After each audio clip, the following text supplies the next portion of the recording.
Assalamualaikum warahmatullahi wabarakatuh. Sebelumnya perkenalkan, nama saya Ahmad Fari Aska, NPM 1904010053 dari kelas PAI 5B. Pada kesempatan kali ini, saya akan menyampaikan sedikit materi tentang zikir dan doa sebagai psikoterapi religius. Yang pertama, zikir dan doa sebagai perspektif Al-Quran dan hadis.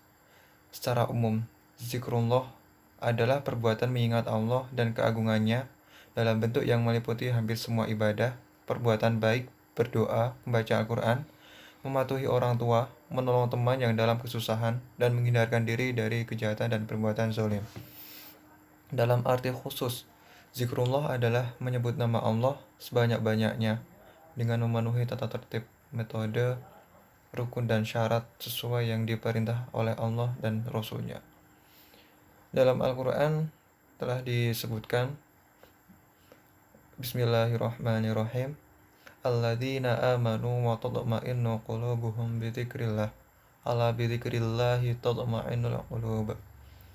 Yang artinya, orang-orang yang beriman dan hati mereka menjadi tentram dengan mengingat Allah. Ingatlah, hanya dengan mengingat Allah hati menjadi tentram. Quran Surat Ar-Ra'd ayat 28.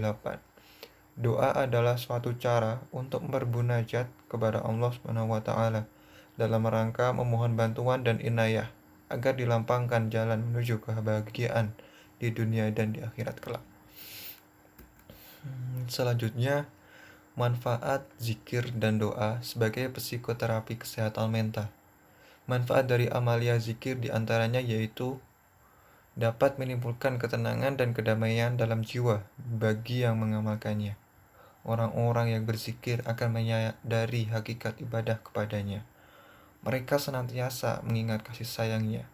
Mereka senantiasa ingat akan tujuan hidupnya. Lalu, ketika mereka dikaruniai oleh Allah harta yang banyak, mereka tidak lupa diri.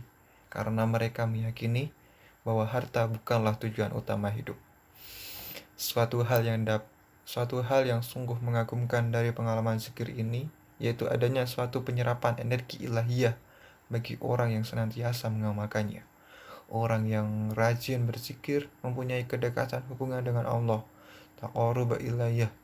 Hal ini mempunyai pengaruh dan dampak yang sangat hebat, baik dalam fisik maupun dalam jiwa para pengamal zikir. Selanjutnya, manfaat doa. Tentunya manfaat doa memiliki banyak sekali manfaat. Doa merupakan unsur yang paling esensial dalam ibadah. Ditegaskan oleh Rasulullah SAW, tiada sesuatu yang paling mulia dalam pandangan Allah selain berdoa kepadanya, sedang kita dalam keadaan lapang. Hadis riwayat Al-Hakim. Menunaikan kewajiban taat dan menjauhi maksiat, memperoleh naungan rahmat Allah Subhanahu wa taala, meringankan beban, penderitaan, menolak bencana dan menolak tipu daya musuh, menghilangkan kegudahan serta memudahkan kesukaran dan terpenuhinya hajat. Itulah beberapa manfaat dari doa. Sungguh menakjubkan. Lanjut, macam-macam zikir dan doa. Zikir dibagi menjadi 3.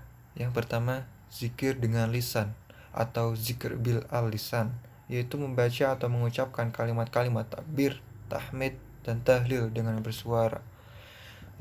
Yang kedua, berzikir dalam hati atau zikir bil al-qalb, yakni membaca atau mengucapkan kalimat-kalimat takbir, tahmid, dan tahlil dengan membatin tanpa mengeluarkan suara. Yang ketiga, zikir dengan panca indera atau anggota badan, atau zikir bil al-jawarih, yakni menundukkan seluruh anggota badan kepada Allah Subhanahu wa taala dengan cara melaksanakan segala perintah dan meninggalkan segala larangannya. Sebagian ulama tasawuf memiliki pengertian dan konsep yang berbeda, yakni melalui 7 penjuru panca indera. Yang pertama, zikir kedua mata dengan menangis. Yang kedua, zikir kedua telinga dengan mendengarkan hal-hal yang baik. Yang ketiga, zikir lidah dan mulut dengan mengucapkan pujian-pujian. Yang keempat, zikir hati dengan penuh rasa takut dan harap kepada Allah Subhanahu wa taala. Yang kelima, zikir ruh dengan menyerah kepada Allah dan rela atas segala keputusannya. Yang keenam, zikir badan dengan memenuhi berbagai kewajiban. Yang ketujuh, zikir kedua tangan dengan bersedekah. Selanjutnya, hubungan psikoterapi zikir dan doa dengan kesehatan mental. Psikoterapi zikir dan doa dapat dijadikan psikoterapi untuk pengobatan keguncangan jiwa, kecemasan, dan gangguan mental. Zikir dan doa adalah metode kesehatan mental. Dengan berzikir dan berdoa, orang akan merasa dekat dengan Allah Subhanahu wa taala dan berada dalam perlindungan dan penjagaannya. Dengan demikian, akan timbul rasa percaya diri, teguh, tenang, tentram, dan bahagia. Oke, selanjutnya mungkin cukup sekian yang dapat saya sampaikan. Kurang lebihnya mohon maaf. Semoga bermanfaat bagi kita semua. Wabillahi taufiq wal hidayah. Wassalamualaikum warahmatullahi wabarakatuh.